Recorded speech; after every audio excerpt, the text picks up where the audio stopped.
જય મા ત્રિપુર ભૈરવી, જય મા આદ્યાશક્તિ। આજની આ વિડીયોમાં ધર્મભક્તિ ચેનલ પર આપનું હાર્દિક સ્વાગત કરું છું। આજે ગુપ્ત નવરાત્રિનો 6ઠ્ઠો દિવસ છે। ગુપ્ત નવરાત્રિમાં આ દિવસે મહાવિદ્યામાં ત્રિપુર ભૈરવીની પૂજા કરવામાં આવે છે। મહાશુક્લ પક્ષની ષષ્ઠી તિથિએ માતા ત્રિપુર ભૈરવીની આરાધનાના વિશેષ લાભદાયી માનવામાં આવે છે। ભૈરવી શબ્દ 3 અક્ષરોથી બનાવેલો છે। ભ એટલે કે ભમણ એટલે રક્ષણ, ર રમણ સૃષ્ટિની રચના, વમન એટલે કે વિનાશ। માતા ત્રિપુર ભૈરવીને સૃષ્ટિની વિધ્વંસક અને તેમને શિવજીના ત્રિપુરારી સ્વરૂપની શક્તિ તરીકે પણ ઓળખાય છે। માતાનું ઉગ્ર સ્વરૂપ હજારો ઉગતા સૂર્ય જેટલું તેજસ્વી છે। તેઓ દિગંબર છે, શ્યામ વર્ણની છે અને 3 નેત્ર ધરાવે છે અને મસ્તક પર અર્ધચંદ્ર ધારણ કરે છે। માતા રુદ્રાક્ષ, સાપ અને નરમુંડની માળા ધારણ કરે છે। માતાના લાંબા, કાળા અને ઘાટા વાળ છે। મૂળ પ્રકૃતિ આદિશક્તિની 10 મહાવિદ્યાઓમાં ત્રિપુર ભૈરવી 6ઠ્ઠી મહાવિદ્યા છે। ત્રિપુરનો અર્થ થાય છે ત્રિલોક એટલે કે સ્વર્ગ, પૃથ્વી અને પાતાળ। તેથી માં ત્રિપુર ભૈરવી ત્રિલોકમાં ભય અને પાપના વિનાશ માટે સ્થાપિત છે। માતા ત્રિપુર ભૈરવીની પૂજા વિધિ: ઘરની દક્ષિણ દિશામાં લાલ વસ્ત્ર પાથરવામાં આવે છે। તેના પર અક્ષત કે અડદની ઢગલી કરી તેના પર તાંબાનો કળશ મૂકવામાં આવે છે। કળશમાં જળ, દૂધ, અક્ષત, કંકુ, સોપારી, ફૂલ, દુર્વા, કાળા તલ અને સિક્કો નાખવામાં આવે છે। કળશ પર આંબાના અથવા તો આસોપાલવના પાન મૂકી અને નારિયેળ મૂકવામાં આવે છે। પછી તેનું સ્થાપન કરવામાં આવે છે। ઘી અથવા તેલનો દીવો પ્રગટાવવામાં આવે છે અને ગોગળ ધૂપ અર્પણ કરવામાં આવે છે। માતા ત્રિપુર ભૈરવીને સિંદૂરનું તિલક અર્પણ કરવામાં આવે છે અને ફૂલ અર્પિત કરવામાં આવે છે। માતા માટે મોસમી ફળ, મીઠાઈ અથવા તો હલવો કંઈ પણ ભોગ ધરાવવામાં આવે છે અને તેમને અવશ્ય દક્ષિણા દાન કરવું જોઈએ। લાલ ચંદનની માળાથી ત્રિપુર ભૈરવીના મંત્ર જપ કરવા જોઈએ। ત્રિપુર ભૈરવીનો મંત્ર છે ઓમ એંગ રીંગ શ્રીંગ ત્રિપુર ભૈરવી નમઃ। 18 પુરાણોમાંના એક માર્કંડેય પુરાણમાં વર્ણવેલ દુર્ગા સપ્તશીમાંનો એક મહત્વપૂર્ણ ભાગ છે શ્રી દુર્ગા કવચ। આ કવચ ભગવાન બ્રહ્માજીએ ઋષિ માર્કંડેયને કહ્યું હતું। હવે આપણે દુર્ગા કવચના પાઠ ભણીશું। ઓમ નમઃ ચંડિકાય। માર્કંડેયજીએ કહ્યું, હે પિતામહ, જે આ સંસારમાં પરમ ગોપનીય તથા મનુષ્યમાં બધી જ રીતે રક્ષણ કરનારું છે કે જેને તમે અત્યાર સુધી બીજા કોઈ સામે પ્રગટ ન કર્યું હોય એવું કોઈ કવચ મને બતાવો। ત્યારે બ્રહ્માજી બોલ્યા, હે બ્રહ્મન, એવું કવચ તો એકમાત્ર દેવીનું કવચ જ છે જે ગોપનીય કરતાં પણ પરમ ગોપનીય, પવિત્ર અને સમસ્ત પ્રાણીઓના ઉપકાર માટેનું છે। હે મહામુનિ, તે સાંભળો। પ્રથમ શૈલપુત્રી, દ્વિતીય બ્રહ્મચારિણી, ત્રીજી ચંદ્રઘંટા, ચોથી કુષ્માંડા, પાંચમી સ્કંદમાતા, છઠ્ઠી કાત્યાયની, સાતમી કાલરાત્રિ, આઠમી મહાગૌરી અને નવમી સિદ્ધિદાત્રી। આમ 9 મૂર્તિઓનું તેમના વર્ણન કરેલું છે। જે મનુષ્ય અગ્નિમાં દાઝી રહ્યો હોય કે યુદ્ધભૂમિમાં શત્રુઓથી ઘેરાઈ રહ્યો હોય, જેઓ ભગવતી દુર્ગાના શરણાગત થઈ ગયા હોય, તેમનું ક્યારેય અમંગળ થતું નથી। જેમણે ભક્તિપૂર્વક દેવીનું સ્મરણ કર્યું છે, નક્કી જ તેમનો અભ્યુદય થાય છે। હે દેવેશ્વરી, જેઓ તમારું ચિંતન કરે છે તેમનું તમે નિઃસંદેહ રક્ષણ કરો છો। ચામુંડા દેવી પ્રેત પર આરૂઢ હોય છે, વારાહી પાડા પર સવારી કરે છે, ઐન્દ્રીનું વાહન ઐરાવત હાથી છે, વૈષ્ણવી ગરુડ પર આસન જમાવે છે, માહેશ્વરી વૃષભ પર આરૂઢ થાય છે, કૌમારી વાહન મોર છે, ભગવાન વિષ્ણુના પ્રિયતમા શ્રી લક્ષ્મી કમળના આસન પર વિરાજમાન હોય છે અને હાથોમાં કમળ ધારણ કરેલા હોય છે। વૃષભ પર આરૂઢ થયેલા દેવી ઈશ્વરીએ શ્વેત રૂપ ધારણ કરી રાખ્યું છે।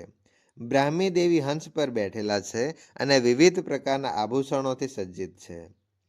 આ પ્રમાણે આ બધી જ માતાઓ બધી જ પ્રકારની યોગ શક્તિઓથી સંપન્ન હોય છે। આ ઉપરાંત અન્ય પણ અનેક દેવીઓ છે કે જેઓ અનેકવિધ આભૂષણોથી શોભાથી યુક્ત તથા અનેકવિધ રત્નોથી સુશોભિત છે। આ સમસ્ત દેવીઓ ક્રોધ ભરેલી અને ભક્તોનું રક્ષણ કરવા માટે રથમાં બેઠેલી દેખાય છે। તે પોતાના હાથોમાં શંખ, ચક્ર, ગદા, શક્તિ, હળ, મૂષળ, ખેટક અને તોમર, પરશુ તથા પાશ, કુંત અને ત્રિશૂળ તેમજ ઉત્તમ ધનુષ વગેરે અસ્ત્ર-શસ્ત્રોથી ધારણ કરે છે. દૈત્યોના શરીરનો નાશ કરવો, ભક્તોને અભય દાન આપવું અને દેવતાઓનું હિત કરવું, આ જ તેમના શાસ્ત્ર ધારણનો ઉદ્દેશ્ય હોય છે. મહારૌદ્ર રૂપ, અત્યંત ઘોર પરાક્રમી, મહાબલવતી અને મહા ઉત્સાહયુક્ત, હે દેવી તમને નમસ્કાર. હે અંબિકા, અમારું રક્ષણ કરજો. પૂર્વ દિશામાં ઐન્દ્રી મારું રક્ષણ કરે, અગ્નિ ખૂણામાં અગ્નિશક્તિ, દક્ષિણ દિશામાં વારાહી તથા નૈઋત્ય ખૂણામાં ખડગધારિણી મારું રક્ષણ કરે, પશ્ચિમ દિશામાં વારુણી અને વાયવ્ય ખૂણામાં મૃગવાહિની મારું રક્ષણ કરે, ઉત્તર દિશામાં કૌમારી અને ઈશાન ખૂણામાં શૂલધારિણી દેવી મારું રક્ષણ કરે. હે બ્રહ્માણી, તમે ઉપરની બાજુએથી મારું રક્ષણ કરો અને વૈષ્ણવી દેવી નીચેની બાજુએથી મારું રક્ષણ કરો. આ જ પ્રમાણે સૌવાહના ચામુંડા દેવી દસે દિશાઓથી મારું રક્ષણ કરો. જયા આગળની બાજુએથી અને વિજયા પાછળની બાજુએથી મારું રક્ષણ કરે. ડાબા ભાગે અજિતા અને જમણા ભાગે અપરાજિતા મારું રક્ષણ કરે. ઉદ્યોતિની શિખાનું રક્ષણ કરે અને ઉમા મારા મસ્તક પર વિરાજિત થઈને રક્ષણ કરે. માલાધરી કપાળનું અને યશસ્વીની મારા ભમરોનું રક્ષણ કરે. ત્રિનેત્રા ભમરોના મધ્ય ભાગમાં અને યમઘંટા નાસિકાઓનું રક્ષણ કરે. સાખીની બંને આંખોના મધ્ય ભાગનું અને દ્વારવાસીની કાનોનું રક્ષણ કરે. કાલિકા દેવી ગાલોનું તથા ભગવતી શાંકરી કાનોના મૂળ ભાગનું રક્ષણ કરે. સુગંધા નાસિકાનું અને ચર્ચિકા દેવી ઉપરના હોઠનું રક્ષણ કરે. અમૃતકલા નીચેના હોઠનું અને સરસ્વતી જીભનું રક્ષણ. કૌમારી દાંતોનું અને ચંડિકા કંઠ ભાગનું રક્ષણ કરે. ચિત્રઘંટા ગળાની ઘંટિકાનું અને મહામાયા તાળવાનું રક્ષણ કરે. કામાક્ષી દાઢીનું અને સર્વમંગલા મારી વાણીનું રક્ષણ કરે. મહાકાળી કંઠનું અને ધનુર્ધરી પૃષ્ઠવંશનું રક્ષણ કરે. નીલગ્રીવા કંઠના બાહ્ય ભાગનું અને નલકુબરી કંઠનળીની રક્ષા કરે. ખડગીની બંને ખભાઓનું અને વ્રજધારિણી મારી બંને ભુજાઓનું રક્ષણ કરે. દંડીની બંને હાથોનું અને અંબિકા આંગળીઓનું રક્ષણ કરે. શુલેશ્વરી નખોનું રક્ષણ કરે અને કુળેશ્વરી કોક્ષનું એટલે કે પેટનું રક્ષણ કરે. મહાદેવી બંને સ્તનોનું અને શોક વિનાશિની દેવી મનનું રક્ષણ કરે. લલિતા દેવી હૃદયનું અને શૂલધારિણી ઉદરનું રક્ષણ કરે. કામિની નાભીનું અને ગુહ્યેશ્વરી ગુહ્ય ભાગનું રક્ષણ કરે. પૂતના તથા કામિકા લિંગનું અને મહેશવાહિની ગુદાનું રક્ષણ કરે. ભગવતી કટી પ્રદેશનું અને વિંધ્યવાસીની ઘૂંટણોનું રક્ષણ કરે. સર્વ કામનાઓ પૂરી કરનાર મહાબલા દેવી બંને પિંડીઓનું રક્ષણ કરે. નારસિંહી બંને ઢીંચણોનું અને તેજસ્વી દેવી બંને પગોના પૃષ્ઠભાગનું રક્ષણ કરે. શ્રીદેવી પગોની આંગળીઓનું અને તલવાસીની પગોના તળિયાઓનું રક્ષણ કરે. પોતાની દાઢોના કારણે ભયંકર દેખાતા દ્રષ્ટા કરાલી દેવી નખોનું અને ઉર્ધ્વકેશીની દેવી વાળનું રક્ષણ કરે. કોબેરી રૂવાટાના છિદ્રોનું અને વાગેશ્વરી દેવી ત્વચાનું રક્ષણ કરે. પાર્વતી દેવી રક્ત, મજ્જા, વસા, માંસ, હાડકાં અને મેદનું રક્ષણ કરે તથા કાલરાત્રિ આંતરડાઓનું અને મુકટેશ્વરી પિત્તનું રક્ષણ કરે છે. પદ્માવતી દેવી કમળકોષોનું અને ચૂડામણી દેવી કફમાં રહીને રક્ષણ કરે છે. જ્વાળામુખી નખોના તેજનું અને અભેદ્ય દેવી સમસ્ત સાંધાઓનું રક્ષણ કરે. હે બ્રાહ્મણી, તમે મારા વીરનું રક્ષણ કરો. છત્રેશ્વરી છાયાનું તથા ધર્મધારિણી મારા અહંકાર, મન અને બુદ્ધિનું રક્ષણ કરે. વજ્રહસ્તા મારા પ્રાણ, અપાન, વ્યાન, ઉદાન અને સમાન વાયુનું રક્ષણ કરે. કલ્યાણથી શોભતા દેવી કલ્યાણ શોભના મારા પ્રાણનું રક્ષણ કરે. યોગીની અનુભૂતિગમ્ય રસ, રૂપ, ગંધ, શબ્દ અને સ્પર્શનું રક્ષણ કરે તથા નારાયણી સત્વ, રજ અને તમ ગુણોનું સદા રક્ષણ કરે. વારાહી આયુષ્યનું રક્ષણ કરે.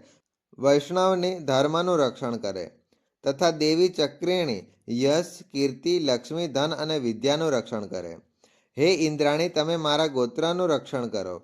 હે ચંડિકે, તમે મારા પશુઓનું રક્ષણ કરો. મહાલક્ષ્મી પુત્રોનું રક્ષણ કરો અને ભૈરવી પત્નીનું રક્ષણ કરો.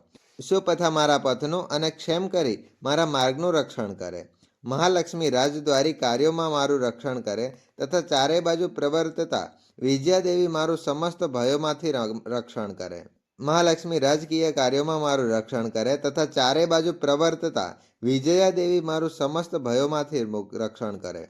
હે દેવી, જે સ્થાન કવચમાં કહેવાયું નથી તેથી રક્ષણ વિનાનું છે, તેવા બધા સ્થાન તમારા વડે સુરક્ષિત થાય, કારણ કે તમે વિજયશાળી અને પાપ વિનાશીની છો. મનુષ્ય જો પોતાના શરીરનું ભલું ઈચ્છે છે તો તેણે કવચનો પાઠ કર્યા વિના એક પણ ડગલું આગળ ભરવું ન જોઈએ. કવચનો પાઠ કરીને જ યાત્રા કરવી જોઈએ. કવચ વડે બધી જ વસ્તુઓથી સુરક્ષિત થયેલો મનુષ્ય જ્યાં જ્યાં પણ જાય છે ત્યાં ત્યાં તેને ધન લાભ થાય છે. ત્યાં સઘળી કામનાઓથી સિદ્ધ કરનારો વિજય પ્રાપ્ત થાય છે. તે જે અભિષ્ટ વસ્તુનું ચિંતન કરે છે તેને તે અચૂકપણે પ્રાપ્ત કરી લે છે. તે મનુષ્ય આ પૃથ્વી પર અતુલનીય પરમ ઐશ્વર્ય પામે છે. કવચથી સુરક્ષિત મનુષ્ય નિર્ભય થઈ જાય છે. યુદ્ધમાં તેનો પરાજય થતો નથી તથા તે ત્રણેય લોકોમાં પૂજનીય થાય છે. આ દેવી કવચ દેવતાઓ માટે પણ દુર્લભ છે. જે દરરોજ ત્રણેય સંધ્યાઓ સમયે શ્રદ્ધાપૂર્વક આનો પાઠ કરે છે તેને દૈવી કલા પ્રાપ્ત થાય છે તથા તે ત્રણ લોકોમાં ક્યાંય પણ પરાજિત થતો નથી. એટલું જ નહીં, તે અપમૃત્યુથી રહિત થઈને 100 કરતાં વધુ પણ વર્ષોથી જીવતો રહે છે. તેની શીતળા, કોઢ અને સઘળી વ્યાધિઓ નષ્ટ થઈ જાય છે. કનેર, ભાંગ, અફીણ, ધતુરો વગેરેનું સ્થાવર વિષ, સાપ, વીછી વગેરેના કરડવાથી ચડતું વિષ તથા અફીણ અને તેલના મિશ્રણથી વડે બનતું કૃત્રિમ વિષ, આ બધા જ પ્રકારના વિષ ઉતરી જાય છે. તેની કશી જ અસર થતી નથી. આ પૃથ્વી પર મારણ, મોહન વગેરે જેવા અભિચાર પ્રયોગો છે તથા આ પ્રકારના જેટલા મંત્રો યંત્રો છે તે બધાય આ કવચને હૃદયમાં ધારણ કરી લેવાથી તે મનુષ્યના દેખતા જ નષ્ટ થઈ જાય છે. આટલું જ નહીં, પૃથ્વી પર વિચરનારા ગ્રામદેવતા, જળના સંબંધથી પ્રગટતા ગણદેવો, ઉપદેશ માત્રથી સાધી શકાતા નિમ્ન કક્ષાના દેવો, પોતાના જન્મથી સાથે જ પ્રગટ થયેલા દેવો, કુળદેવતા, માળા, ડાકણ, સાકણ, અંતરિક્ષમાં વિચરતી અતિ બળવાન ભયાનક ડાકણો, ગ્રહો, ભૂતો, પિશાચો, યક્ષો, ગંધર્વો, રાક્ષસો, બ્રહ્મરાક્ષસ, વેતાળ, કુષ્માંડ, ભૈરવ વગેરે અનિષ્ટકારી દેવતાઓ પણ જો હૃદયમાં કવચ ધારણ કરેલું હોય તો તે મનુષ્યને દેખતા જ ભાગી જાય છે. કવચ ધારણ કરનાર મનુષ્યને રાજા તરફથી સન્માન વૃદ્ધિ મળે છે અને આ કવચ મનુષ્યના તેજની વૃદ્ધિ અને ઉત્તમ છે. કવચનો પાઠ કરનારો મનુષ્ય પોતાની કીર્તિથી વિભૂષિત થઈને પૃથ્વી પર પોતાના સુયશની સાથોસાથ વૃદ્ધિને પામે છે. જે પહેલા કવચનો પાઠ કરીને પછી સપ્તર્ષિ ચંડી પાઠ કરે છે તેની ત્યાં સુધી પછી દેહાંત થતાં તે મનુષ્ય ભગવતી મહામાયાની કૃપાથી તે નિત્ય પરમ પદને પ્રાપ્ત કરે છે કે જે દેવતાઓ પણ દુર્લભ છે. તે સુંદર દિવ્ય રૂપ ધારણ કરે છે અને કલ્યાણ